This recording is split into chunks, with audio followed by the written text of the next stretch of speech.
Beaucoup de gens en France se posent des questions sur McDonald's. Combien d'argent ces restaurants gagnent-ils vraiment? C'est une question assez courante. La rentabilité réelle d'un franchisé McDonald's semble souvent entourée de mystères. On entend des histoires de grandes réussites. On entend aussi des murmures sur les défis rencontrés par les propriétaires. L'entreprise elle-même est discrète sur les revenus des franchises individuelles. Cette discrétion alimente naturellement la curiosité et parfois même des spéculations folles dans le public. McDonald's est un géant mondial. En France, sa présence est massive. Beaucoup rêvant de posséder une franchise. Ils y voient un chemin vers l'indépendance financière. Mais quelle est la réalité derrière ce rêve? Est-ce une mine d'or garantie, comme certains pourraient le croire? Ou est-ce une entreprise exigeante, avec des risques financiers importants? Nous devons regarder au-delà de la marque qui brille. Nous devons plonger dans les détails financiers concrets.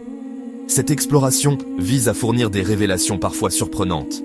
Nous allons lever le voile sur le monde financier d'un franchisé McDonald's en France.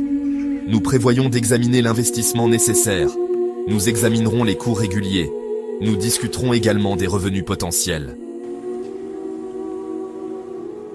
McDonald's occupe une position très forte sur le marché français de la restauration rapide. Le chiffre d'affaires de l'entreprise en France est considérable, atteignant des milliards d'euros chaque année. Par exemple, ces dernières années, McDonald's France a déclaré des revenus dépassant les 5 milliards d'euros. Cela montre l'ampleur immense de ses opérations à travers le pays. McDonald's annonce régulièrement son intention d'ouvrir de nouveaux restaurants partout en France. Des dizaines de nouveaux points de vente sont souvent prévus chaque année. Cette stratégie cible à la fois les grandes villes et les petites communes. Elle vise à rapprocher McDo, comme on l'appelle affectueusement, d'un plus grand nombre de personnes. Cette expansion signifie également de nouvelles opportunités pour les franchisés potentiels. Cependant, cela intensifie aussi la concurrence dans certaines zones. McDonald's, ce n'est pas seulement des burgers et des frites, c'est un employeur important en France. Des dizaines de milliers de personnes travaillent pour la marque, soit directement, soit via son réseau de franchises. La santé financière globale de McDonald's en France semble robuste. Cependant, le succès national ne se traduit pas automatiquement par des profits faciles pour chaque propriétaire de restaurant individuel. Un aspect clé du succès de McDonald's en France est son modèle de franchise. La grande majorité des restaurants McDonald's en France n'appartiennent pas à l'entreprise elle-même. Au lieu de cela, ils sont exploités par des entrepreneurs indépendants. Ce sont les franchisés. Environ 80 à 90% des points de vente McDonald's français sont gérés de cette manière. Ces franchisés sont souvent profondément ancrés dans leur communauté locale. Beaucoup sont des gens d'affaires expérimentés. Certains ont peut-être commencé comme employés de McDonald's. Ils ont décidé d'investir et de gérer leur propre restaurant. Ils apportent une connaissance locale et une touche personnelle à leurs établissements. Le franchisé est plus qu'un simple manager. C'est un propriétaire avec un enjeu personnel important dans la réussite du restaurant.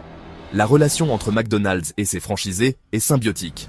McDonald's fournit la marque, le système et le savoir-faire opérationnel. Les franchisés apportent leur esprit d'entreprise, leur compréhension du marché local et la gestion opérationnelle quotidienne.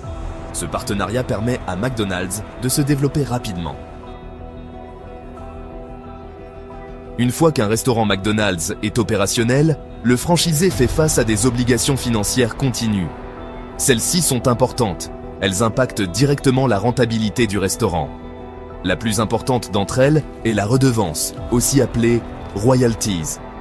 Les franchisés doivent reverser un pourcentage de leur chiffre d'affaires brut à McDonald's. Cette redevance varie généralement de 10 à 20% du chiffre d'affaires, selon l'accord spécifique et le type de restaurant.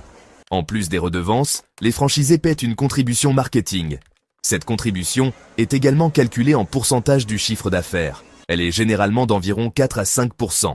Ces fonds sont mis en commun et utilisés pour les campagnes publicitaires nationales et régionales. Au-delà de ces frais payés aux franchiseurs, il existe de nombreux autres coûts d'exploitation. Les salaires du personnel et les charges sociales représentent une catégorie de dépenses majeures. Les coûts des aliments et des emballages, ou matières premières, sont également très importants. Ensuite, il y a le loyer des locaux du restaurant, si le franchisé ne possède pas le terrain ou le bâtiment. Les factures d'énergie, les assurances et les coûts d'entretien s'ajoutent également. Gérer ces coûts divers et substantiels nécessite de solides compétences en affaires. Les franchisés doivent constamment surveiller leurs dépenses. Le système McDonald's fournit des outils et des repères pour aider à cela. Cependant, la responsabilité finale incombe aux franchisés. Alors, à quoi ressemble le bilan final pour un franchisé McDonald's en France? Parlons du chiffre d'affaires typique. Le chiffre d'affaires annuel moyen d'un restaurant McDonald's en France est assez élevé. Il oscille souvent autour de 2,5 millions à 3 millions d'euros. Certains emplacements très performants peuvent réaliser beaucoup plus, dépassant même les 5 millions d'euros. Cependant, il s'agit du chiffre d'affaires brut. C'est avant la déduction de tous les coûts.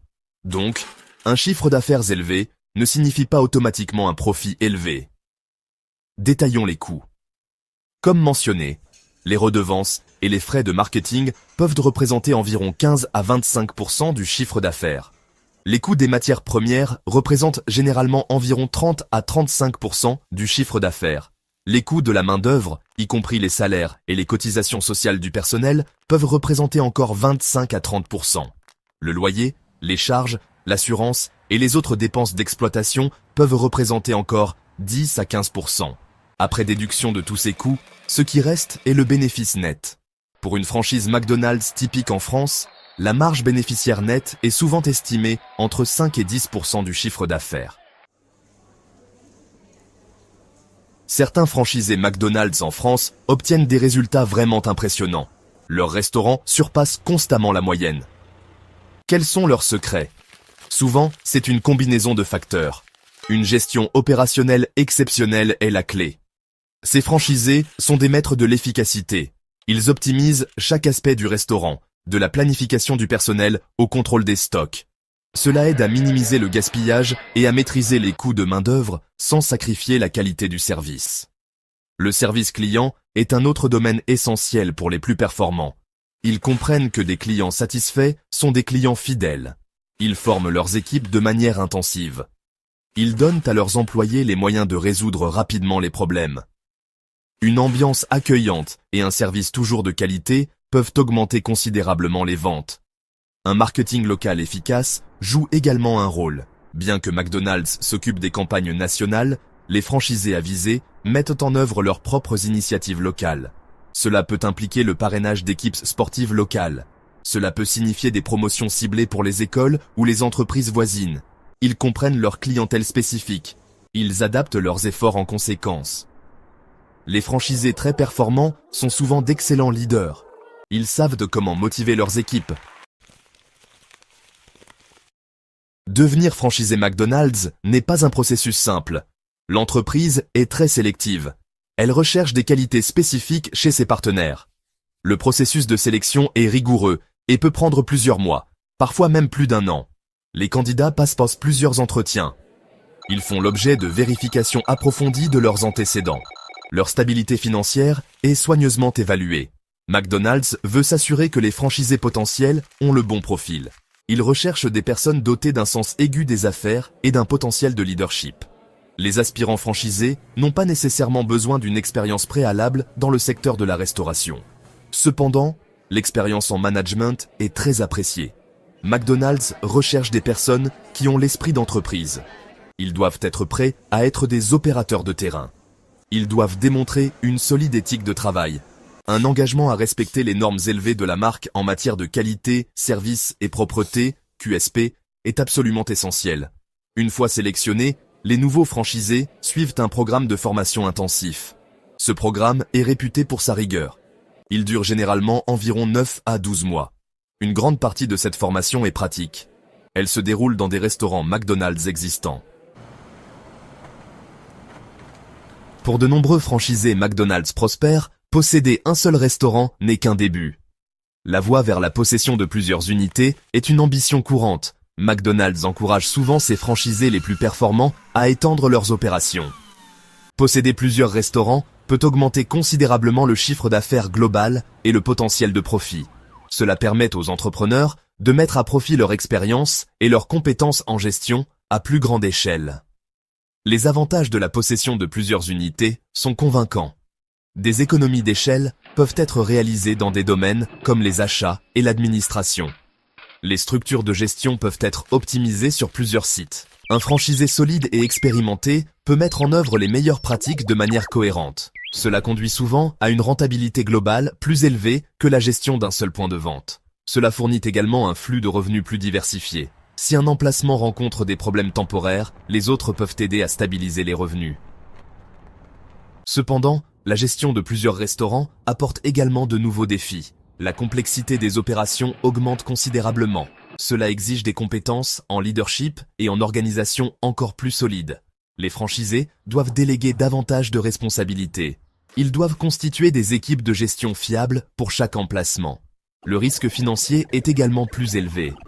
Maintenir des normes de qualité et de service cohérentes dans toutes les unités peut être exigeant. En fin de compte, la possession de plusieurs unités est une voie pour les franchisés McDonald's les plus capables et les plus ambitieux. GAP 2S